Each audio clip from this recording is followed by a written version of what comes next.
Bubba Wallace was running second on the final lap at Atlanta, and then it was gone. Just like that. Now, days later, he's finally opening up about what happened and why he's not fighting the penalty anymore.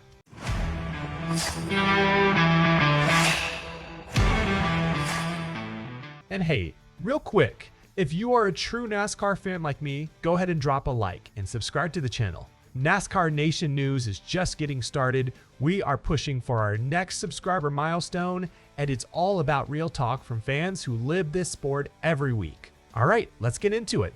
Bubba Wallace is choosing to move forward. Speaking to a media scrum on Saturday at North Wilkesboro Speedway, Wallace addressed the penalty NASCAR handed him on the final lap of Sunday's Cup Series race at Atlanta Motor Speedway. I mean, kinda have to, right? Wallace said, I mean, it is what it is. Here's what actually happened.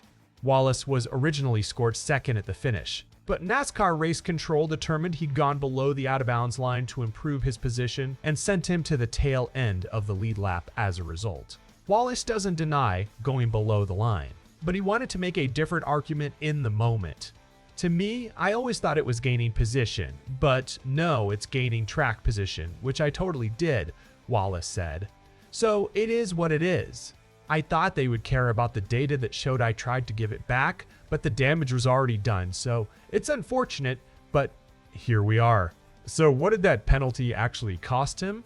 Right now, Wallace sits 13th in the standings, 55 points above the cut line. But if he'd kept that second place finish, he would have been sitting 83 points above the cut line leaving Atlanta. After the race, Wallace and crew chief Charles Denike headed to the NASCAR hauler to make their case. But by his own account, there wasn't much of a defense to offer. The damage was already done, so it didn't matter, and that was unfortunate, Wallace said. Now here's an interesting wrinkle. Wallace was asked directly, does he agree with the spirit of the rule itself? I don't know, Wallace said. I've never really been kind of in that scenario.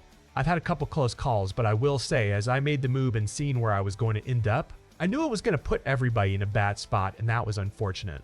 And then he added something worth sitting with. Wallace pointed out that if Ty Gibbs hadn't pushed him at the line, he believes he would have finished third. And he's under the impression that scenario wouldn't have drawn a penalty at all. I mean, at the end of the day, if he didn't push me at the line, I would have finished third, and I'm pretty sure they said that would not have been a penalty, Wallace said. So it's like, I don't know. I think NASCAR doesn't ever want to be put into a situation where they have to make the call, and they always tell us to not put them in that situation, and unfortunately, I put them there. So all in all, a rule is a rule, and I crossed over the line. Oh well. That's where Wallace is leaving it. A rule is a rule, and he's accepted the outcome as the regular season rolls on.